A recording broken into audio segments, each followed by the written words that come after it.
Assalamualaikum warahmatullahi wabarakatuh.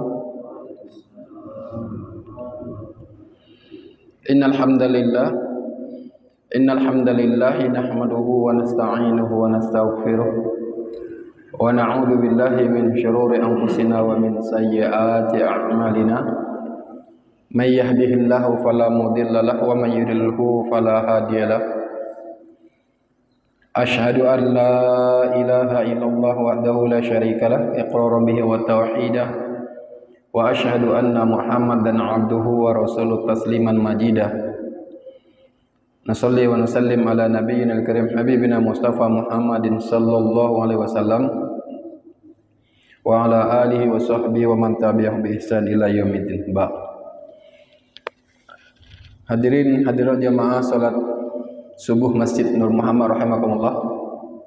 Alhamdulillah, tak henti dan tak putus senantiasa kelima puji dan syukur kepada Allah Subhanahu wa taala kita ucapkan sebagai bentuk rasa syukur kita atas segala nikmat dan karunia Allah Subhanahu wa taala. Kalau bukan karena Allah Subhanahu wa taala menguatkan, memberikan iman di hati kita dan menghiasinya, ma dzaka minkum min ahadin, tak seorang pun di antara kita yang bisa tumbuh, bisa suci, selamat dari perbuatan mengikuti hawa nafsu. Maka ini semua adalah atas nikmat Allah Subhanahu wa taala, termasuk diberinya kita kemampuan untuk bisa melakukan ketaatan, beribadah kepada Allah Subhanahu wa taala adalah karena izin dan kehendak Allah Subhanahu wa taala. Mudah-mudahan kalimat syukur ini setidaknya bisa mengantarkan hati kita, anggota tubuh kita untuk selalu menggunakan nikmat Allah, mengetahui dan mengakui bahwa ketidakberdayaan kita di hadapan Allah Subhanahu wa taala dan mengakui semua itu adalah atas kehendak dan izin Allah Subhanahu wa taala. Sehingga Allah memasukkan kita termasuk hamba-hambanya yang senantiasa bersyukur. Kedua, salawat dan salam mudah-mudahan Allah Subhanahu wa taala senantiasa atur kepada Rasulullah sallallahu alaihi wasallam, pada keluarga beliau, para sahabat, tabi'in, tabi'in dan orang-orang yang mengikuti jejak sunnah Rasulullah sallallahu alaihi wasallam. Hadirin hadirat rahimakumullah. Imam Malik pernah mengatakan dalam satu qaul beliau mengatakan innal badana idza saqama la yanja'u fihi at-ta'am wasyarab. Sesungguhnya badan itu, kalau badan kita sakit, maka makanan dan minuman itu tak bermanfaat, tak memberikan faidah. Maksudnya badan ini kalau sudah sakit itu tidak ngefek makanan atau minuman. Wa kadzalikal qalbu, demikian juga hati. Hati itu idza alaqa hubbud dunya la yanda'u fihi al mawaid. Hati apabila sudah sakit itu tak membekas, maksudnya tak berdampak. Apabila hati itu sudah diisi dengan kecintaan kepada dunia, maka itu nasihat dan tazkirah kadang-kadang tak masuk, karena kecintaan dunianya lebih besar. Demikian juga badan, apabila badan itu sakit, keinginan untuk makan itu tidak maksimal. Makanya sesuai dengan bab pembahasan kita pada pertemuan sebelumnya yang biasa rutin kita kaji, pembahasan kita adalah pembahasan tentang fi zakatil qalbi, tentang tumbuh dan berkembangnya hati. Hati apabila terkontaminasi dengan bakteri, dengan penyakit virus-virus yang membuat hati itu rusak, baik virus hasad, dengki, virus syirik, kecintaan kepada selain Allah Subhanahu wa taala, maka hati itu tidak akan tidak berdampak kebaik nasihat dalam hati tersebut. Demikian hal sebagaimana makanan, tubuh apabila tubuh itu ada virusnya, maka tubuh itu tidak berkembang. Pohon juga kalau banyak hamanya kemarin itu pohonnya tidak akan berkembang. Pohon mangga biasanya tiap tahun itu buahnya banyak, lebat, atau banyak ada tete ataupun hama parasit yang tumbuh di sana. Tahun berikutnya buahnya berkurang, yang banyak cuma daun saja. Terus demikian juga halnya hati. Hati apabila disibukkan dengan selain kebaikan, maka hati ini akan terkontaminasi sehingga lemah keinginan untuk berbuat baik. Ini pada bab kemarin yang kita bahas itu fi zakatil qalbi. Di sini beliau mengatakan Al-Imam Ibnu Qayyim Al-Jauzi mengatakan hati itu apabila disibukkan dengan sesuatu hal yang tidak manfaat selain zikir kepada Allah Subhanahu wa taala, maka dia akan lemah.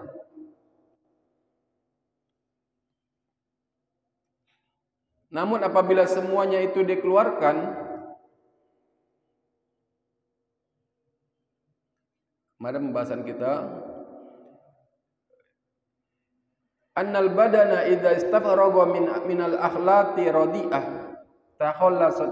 takhallasatil quwwah al qad'iyyah minha fastarahat. Sesungguhnya badan itu kalau sudah dibuang virusnya, bakterinya menyebabkan badan itu lemah, maka badan itu akan kuat Pak sebagaimana mestinya. Bisa berjalan, bisa melihat. Kalau sudah penyakitnya tidak ada, virus bakteri tidak ada. Demikian juga hati.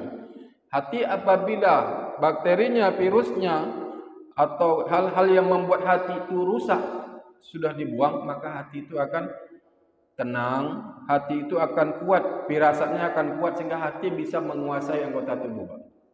Bukankah kemarin pada mukadimah awalnya Al-Imam Ibnu Qayyim Al-Jauzi mengatakan bahwa hati itu ibarat raja. Kalau rajanya saja sudah rusak, maka anggota tubuhnya, semua prajuritnya akan rusak. Biasa hati itu, raja itu berkuasa, karena rajanya dipengaruhi oleh orang sekitarnya, maka kebijakan dan keputusan yang diambil oleh raja akan berdampak sesuai dengan apa lingkungan yang mempengaruhinya. Demikian hati. Hati apabila sudah rusak dengan kurirnya, sesuatu yang mengutus hati, menjadikan hati itu rusak apa? Penglihatan. Di sini Al-Imam Ibnu Qayyim Al-Jauzi mengatakan mata dan telinga adalah kurir utusan dari hati. Kalau mata kita lepas tanpa kita kontrol, maka hati akan rusak. Contoh kecil, kadang kita tidak menginginkan sesuatu. Ini biasanya kaum hawa, ibu-ibu jalan-jalan ke mall atau ke toko-toko, cuma ikut teman saja, saya tidak mau beli apa-apa. Kemudian dilihat, kok kayaknya bagus. Kata hati, oh itu cocok itu. Dilihat lagi, oh ini kayaknya saya belum ada ini. Mata melihat, kemudian dikirim ke hati, hati berkeinginan, kemudian akan disampaikan perintah itu kepada otak. Maka otak akan mensiasati, akan berakal bagaimana dia mendapatkan apa yang diinginkan. Oh, yang tadinya tidak perlu datang ke mall, ini ngeliat lampu ini bagus. Sekarang sudah ada banyak lampu, oh ngeliat baju ini bagus, padahal sudah banyak bajunya. Akhirnya dilihat oleh mata, mata ngirim kepada hati, hati ngirim kepada otak, bagaimana cara berpikir supaya dapat. Akhirnya hal-hal yang bermanfaat terjadi. Padahal sudah ada, sudah punya. Oh ini bagus, ini lebih murah, cicil boleh. Padahal tidak manfaat, tidak perlu. Akhirnya karena ringan, merasa ringan, dapat dicicil, dibelilah.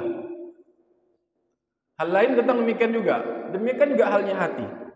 Tatkala hati ini rusak oleh pandangan mata, maka hati akan mengirimkan perintah kepada pikiran, maka semua akan berdampak kepada hati. Yang capek hati itu lagi, Pak. Contohnya, hal ini sering terjadi. Mengapa seorang itu susah untuk sholat malam, susah untuk berbuat kebaikan? Karena hatinya sudah rusak oleh pandangan-pandangan, oleh kurirnya, yaitu dari mata. Mau tidur, kadang-kadang maaf, di HP-nya kadang-kadang keluar tayangan yang bukan-bukan. Maka dinikmati oleh mata, Mata dikirim ke hati. Hati capek hanya memikirkan itu. Terus ada noda hitam, titik hitam di hati. Kemudian hati itu terkekang dan terikat, tertawan oleh kemaksiatan dilakukan oleh mata, sehingga hati susah untuk bangun.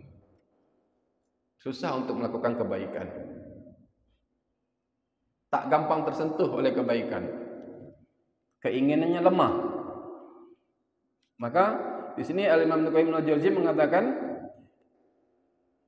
faqad istafraga minal khalid min takhlitihi fatakhalasat iradatul qalbi wa iradatuhu lil khair fastarohat. Apabila hati itu selamat dari penyakitnya, keluar dari hal-hal yang merusak hati tersebut, maka hati itu akan kuat.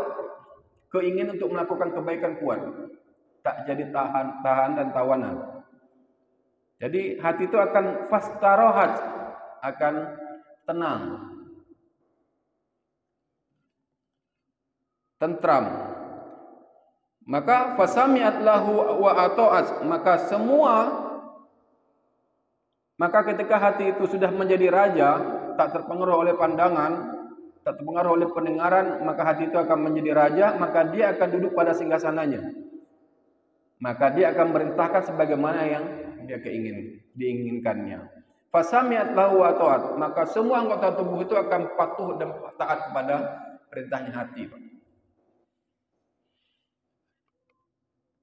Fala sabila lahu ila zakatihi ila ba'da taharati, maka tidak ada jalan, tidak ada solusi bagaimana hati itu bisa berkembang kecuali hati itu dibersihkan.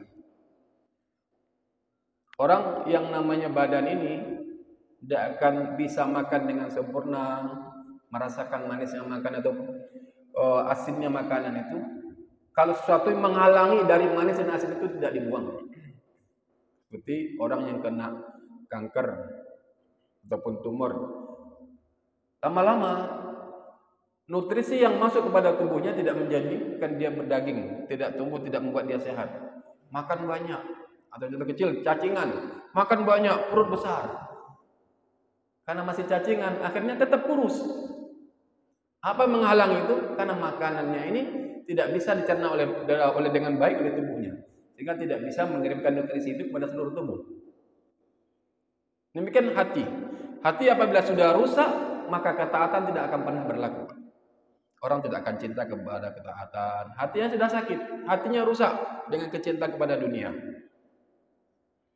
Maka Al-Imam Ibnu Qayyim al-Jauziyah mendasarkan dalil seperti ini, kama qala Allah Ta'ala, sebagaimana firman Allah Subhanahu wa taala, Bismillahirrahmanirrahim, qul lil mu'minina yaghuddu min absarihim wa yahfadhu furujahum dzalika azka lahum innallaha khabirum bima yasnaun. Katakan hai Muhammad kepada orang-orang beriman yang laki-laki, yaghuddu min absarihim, hendaknya mereka itu menundukkan pandangannya, wa yahfadhu furujahum, dan menjaga kemaluannya, dzalika azka lahum, itu akan membuat hatinya tumbuh dan berkembang. Innallaha khabirum bima yasnaun, sungguhnya Allah itu Maha mengetahui dengan apa yang diperbuat oleh hambanya. Maka di sini Al-Imam Ibnu Qayyim al-Jauziyah mengatakan faja'ala zakata ba'da ghaddil basari wa hifzil farji. Maka Allah Subhanahu wa taala menjadikan sesuatu itu akan bertumbuh kembang baik, ya, akan baik, akan berkembang dan tumbuh senang melakukan kebaikan setelah menundukkan pandangan, Pak. Menundukkan pandangan dan menjaga kemaluan. Dan saya mau cuci mata dulu, cuci mata, kumpul melakukan hal-hal yang tak manfaat. Kenapa cuci matanya? Bukan untuk membaca Al-Quran, untuk melakukan kebaikan. Cuci matanya mengikuti syahwatnya, sehingga mata akan mengirimkan perintah itu, bayangan itu, gambaran itu kepada hati, sehingga jadi dilema menginginkan sesuatu yang tidak mampu untuk diraih, menginginkan sesuatu yang tidak mampu untuk diraih, ibarat orang yang tak mampu, kemudian dia menginginkan, saya mau beli beli rumah 5 nanti. Tapi dia tidak mampu sebenarnya. Hanya sekitar angan-angan keinginan, yang mana keinginan itu membuat dia akhirnya gila, Pak. Maka di sini Ghaddul Basar, perintah dari Allah Subhanahu wa taala menundukkan pandang itu berfungsi untuk menjadikan hati itu tumbuh dan berkembang. Tumbuh dan berkembang, suka melakukan kebaikan. Jadi kalau hati sudah tumbuh dan berkembang, itu akan kuat. Kesenangannya masih kebaikan, suka ke majelis ilmu, suka bersedekah, suka bicara hal yang baik. Tidak akan melancong kemanapun kecuali ke tempat hal-hal bermajelis ilmu. Tidak berziarah ke tempat lain kecuali cuma 3 tempat ataupun 2 tempat yang sunnah. La safarah, tidak ada safar kecuali pada 2 tempat ataupun 3 tempat. Jadi kalau orang tuh saya ingin istirahat, hati saya ingin istirahat, kemudian dia ke mall belanja, swalayan belanja mau istirahat, mau cuci mata, itu bukan memberikan dampak positif kepada hati, akan tapi merusak hati itu dengan suatu keinginan yang tidak bisa diraih dan tidak bisa bersabar dengan keinginan tersebut. Maka Al-Imam Ibnu Qayyim Al-Jauziyah mengatakan, walihada kana Ghaddul Basari anil maharim yujibu thalathah al-fawaid, thalathu fawaid al-azimah al-qadri jalil al-qadri, yaitu dengan menundukkan pandangan dari hal-hal yang diharamkan oleh Allah Subhanahu wa taala akan melahirkan 3 faedah. Manfaat dari orang tua menundukkan pandangan, Pak, bukan hal kita bicaranya menundukkan pandangan itu, oh saya tidak melihat maksiat, oh saya tidak melihat perempuan. Bukan hanya sebatas itu, Pak. Menundukkan pandangannya dari hal-hal yang tidak bermanfaat. Maka contoh kecil tadi, saya mau cuci mata dulu ke mall. Oh, lihat kompor ini bagus, padahal sudah punya kompor. Oh, baju ini bagus, padahal sudah punya baju itu. Oh, kendaraan ini bagus, padahal sudah punya. Akhirnya ditawari, dibujuk. Ini bisa dicicil, Pak, dikredit, Pak. Ini bisa dapat diskonnya. Akhirnya hati ada keinginan mengirimkan perintah kepada pikiran, bagaimana pikiran itu diperintahkan untuk berpikir, berakal bagaimana supaya mendapatkan apa yang diinginkan oleh hati.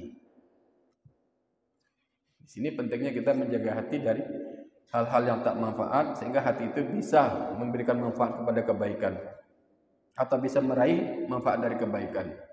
Pertama adalah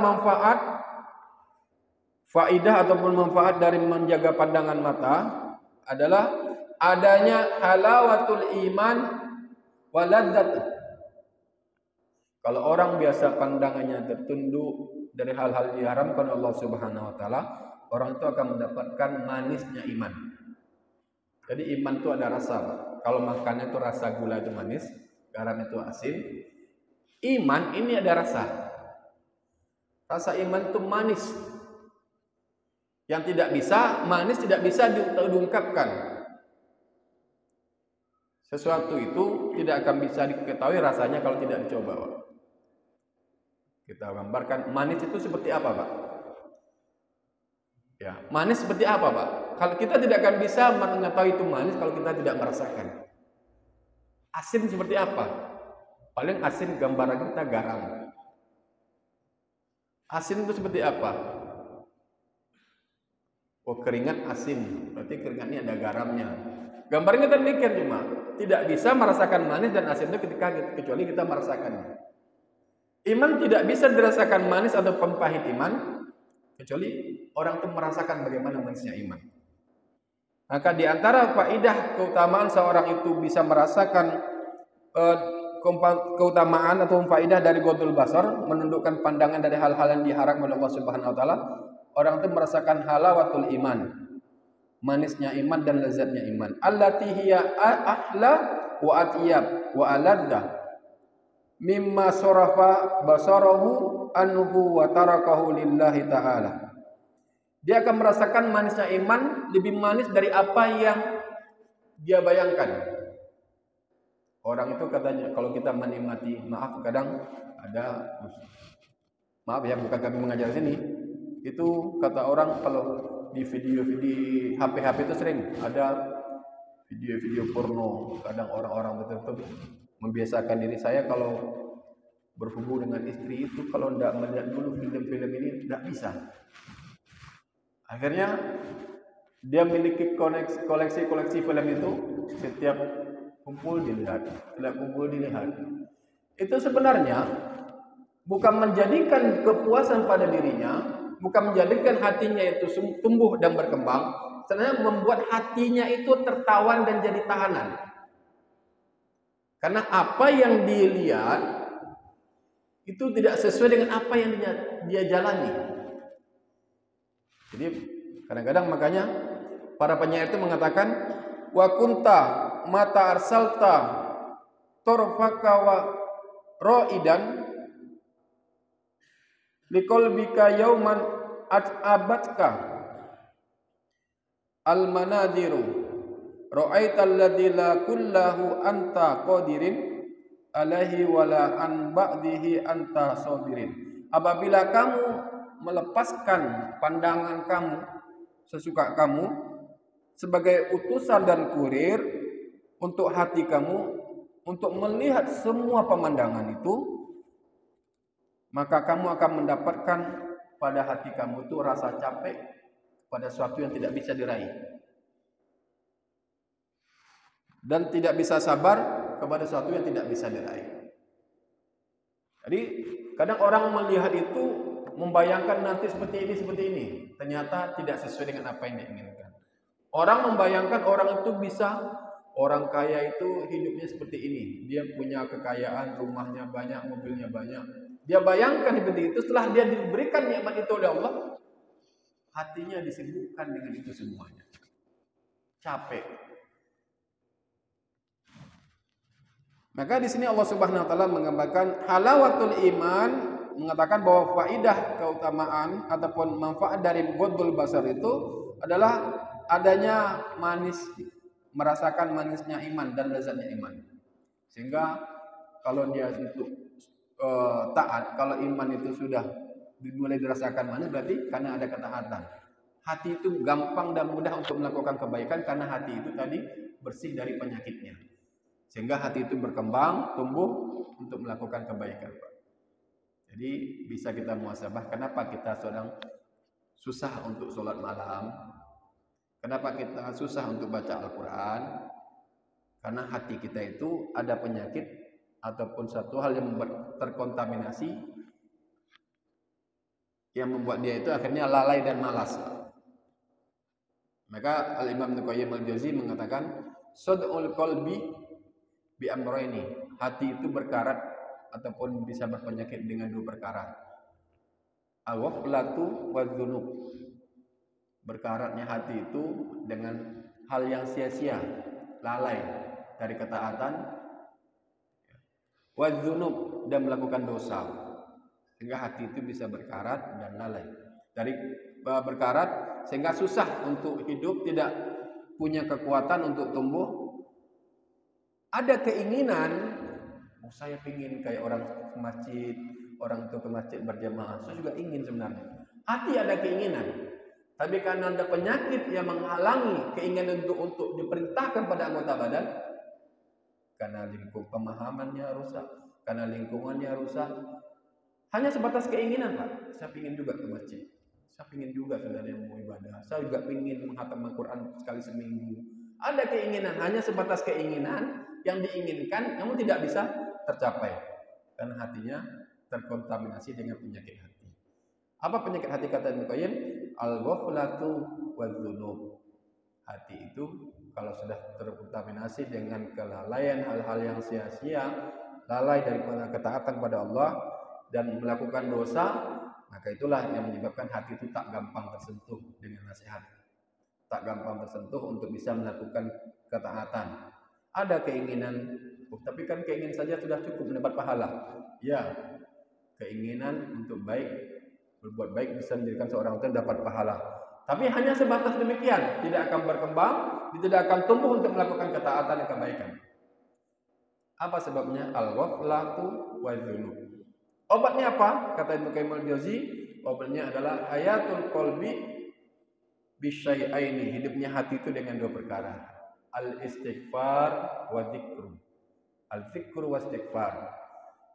yang membuat hati yang tadi sakit itu berbanyak berzikir dan bertobat, istighfar kepada Allah Subhanahu wa taala. Kita kembali pada tema kita, Pak. Bahwasanya di antara faidah keutamaan atau manfaat orang itu ghaddul basar dari hal-hal yang diharapkan oleh Allah Subhanahu wa taala lah orang itu merasakan bagaimana manisnya iman. Lebih manis daripada dia itu mengumbarkan pandangannya, Pak. Karena orang kalau melihat suatu ke atas dia tersiksa, menginginkan tapi tidak bisa, ibarat merindukan bulan, menginginkan sesuatu yang dia hanya bisa membayangkan, tersiksa dengan pikirannya dan perasaannya, tidak sabar dengan apa yang dia terima. Fa inna man taraka syai'an lillah awadahu Allahu azza wa jalla khairan minhu. Barang siapa yang meninggalkan sesuatu yang diharapkan Allah Subhanahu wa taala karena Allah, maka Allah akan menggantinya dengan yang lebih baik. Allah akan menggantinya dengan yang lebih baik. Bukan berarti baik secara fisik. Maaf, kadang-kadang orang itu dia membayangkan lawan jenis itu luar biasa dengan video ataupun film-film yang dia lihat, sehingga tatkala dia menghadapi kenyataan tidak sesuai dengan apa yang diinginkan. Tapi orang yang ghaddul basar dari hal-hal yang diharamkan oleh Allah Subhanahu wa taala, maka Allah memberikan kenikmatan dengan mewujudkan apa yang diinginkan setelah dia ghaddul basar. Jadi jangan dibayangkan loh, bapak-bapak ini ataupun para kaum Adam itu kalau sudah melihat video atau film ini itu kayaknya nanti bisa seperti itu. Nauzubillah waliyadzubillah. Tidak seperti itu. Karena kenikmatan dalam melakukan hubungan suami istri itu tatkala kita meniatkan untuk ibadah dan diawali dengan ghaddul basar, senantiasa ghaddul basar, sehingga hati akan merasakan kenikmatan dalam melakukan itu adalah ibadah.